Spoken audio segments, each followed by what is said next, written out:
PewDiePie and unsubscribe you from T-Series. So the whole goal here is just to streamline the process. When you're doing the Lord's work, when you're out there fighting a good fight, you can just walk up to someone's phone, tap your ring to it, and unsubscribe them from T-Series, subscribing to PewDiePie. It should be fantastic.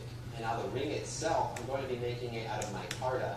If you don't know what that is, essentially you just take fabric, this is black fabric, this is red fabric, and you mix it in with resin. So I've got a bunch of resin here. And the way we're going to do it, I'm trying to get the PewDiePie swirl logo effect. And so I think the best way to go about it, I've got two different methods I'm going to try. One in the PVC pipe, and then one in this mold. And essentially, I'm just going to take both of these, wad them up. I'm going to obviously use a lot more fabric than this. So I'll wad it all up. I'll try to get it swirled together so that they blend nicely and look a lot like the logo. And then I will cover it on this plate. And you can see it's perforated. We'll add resin to it. It'll infiltrate and soak into the fabric. And then we'll just crush it down so it's compact. There's no air bubbles.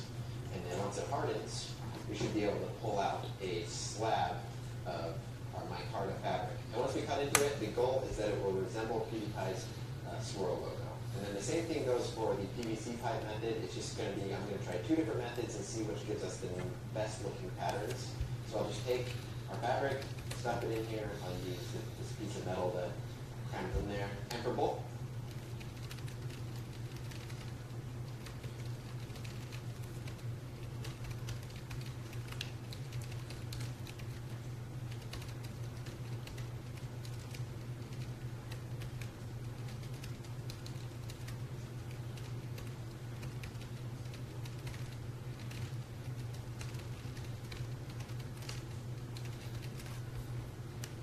both of the molds, I'll be using a clamp on this one, put the fabric in, put the plate on top, clamp it shut up on end.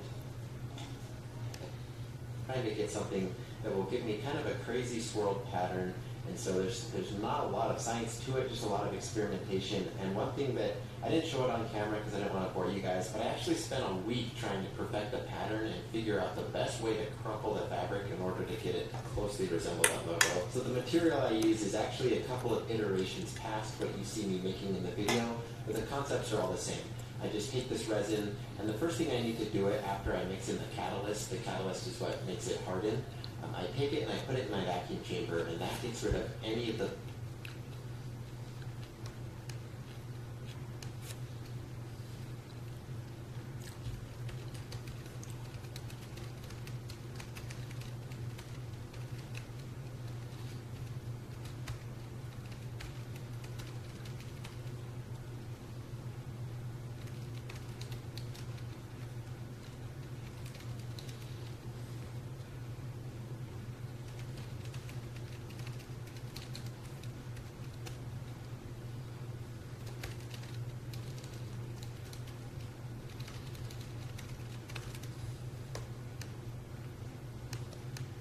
bubbles that are within the resin itself.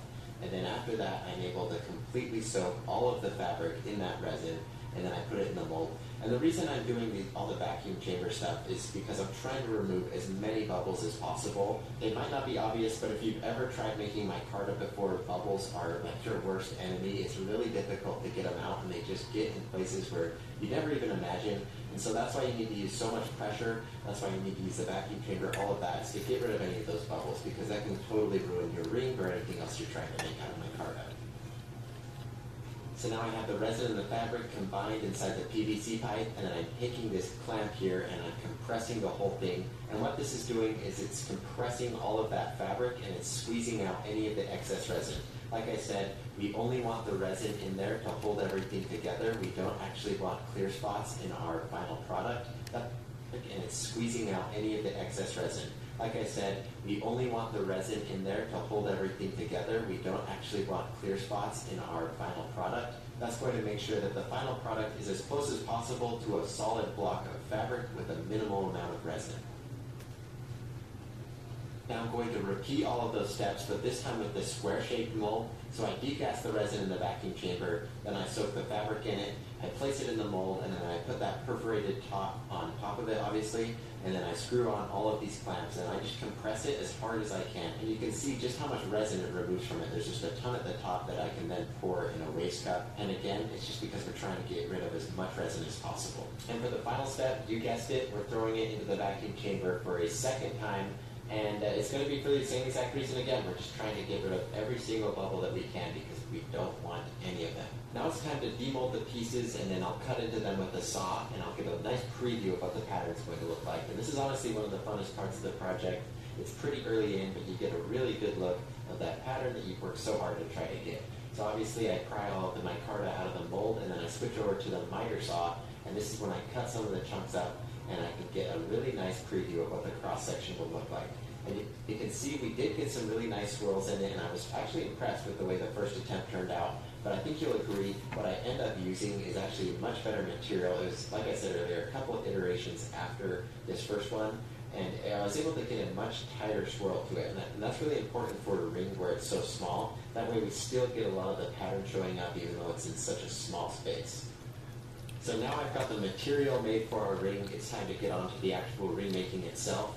So I'm starting out on my drill press here. I've got a hole saw fit into it, and I'm cutting out the inner diameter for the ring, and then I use a larger hole saw to cut out the outer diameter.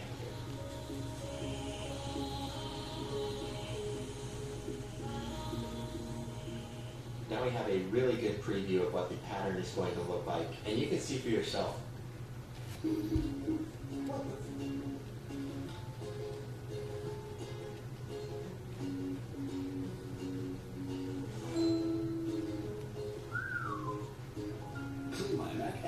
Your Mac, as good as new.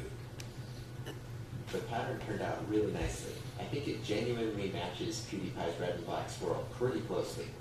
Now I'm going to cut out a piece of this material I've got here. You can see it's got carbon fiber on the top and the bottom, and then in the middle it's this red fiberglass color, and it's infused with this glow powder, so it's a really interesting looking material. And if you're wondering what the heck it's for, sorry to just throw it in on you. I thought it would be good to conceal the NFC chip that we put on it and not just glue it in there. I think it would look a little bit clunky. And so you'll see the way I integrate it. I'm going to use the red part of the material for the inside of the ring. That'll match the ring, I think, pretty well. And then I'll be able to cut a little trough in it, and that I can place the NFC chip in. And that'll completely conceal the NFC chip in the ring. That way, an unsuspecting T-Series subscriber won't even get suspicious when you approach them with the ring. And if at this point you're a little bit confused as to how all of the pieces are going to fit together, just watch the video. I could explain it, but it really is self-explanatory.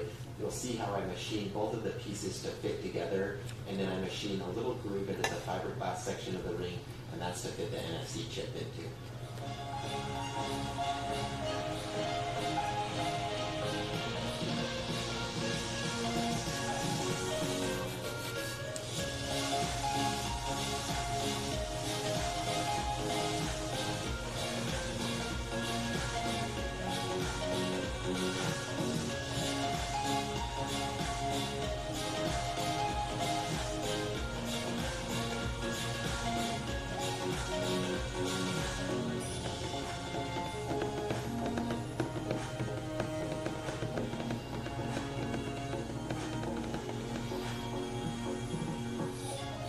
So now I have the groove cut into the inner fiberglass piece, and it was fairly simple. The NFC chip itself is only about a 0.5 millimeter thick, so it was just a shallow little groove, and I was able to glue it in place. And the chip itself is flexible, so very straightforward. I just glue it in place, and then any of the excess glue on there, I was able to trim that down to get the whole thing flush again. And then I glued both of the pieces together, so I glued the inner fiberglass to the outer PewDiePie pattern piece.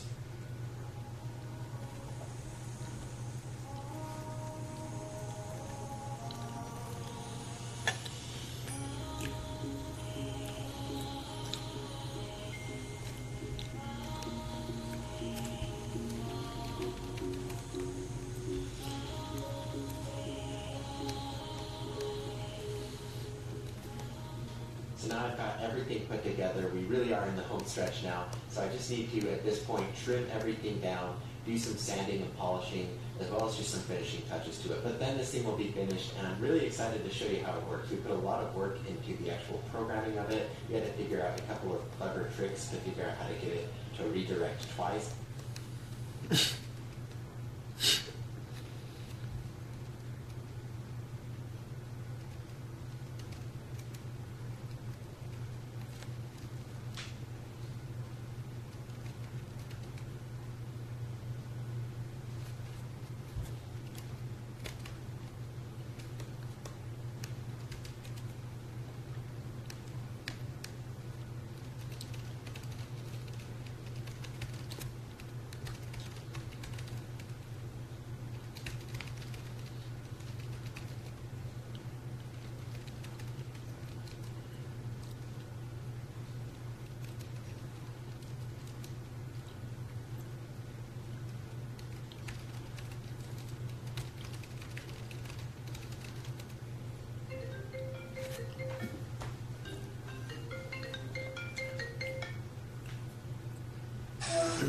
Yo, dude, do you have your computer? We're on his computer, yes. Yeah. Okay. All right. I'm gonna send you the I'm gonna set it up and then send you the invite link. Okay. Okay.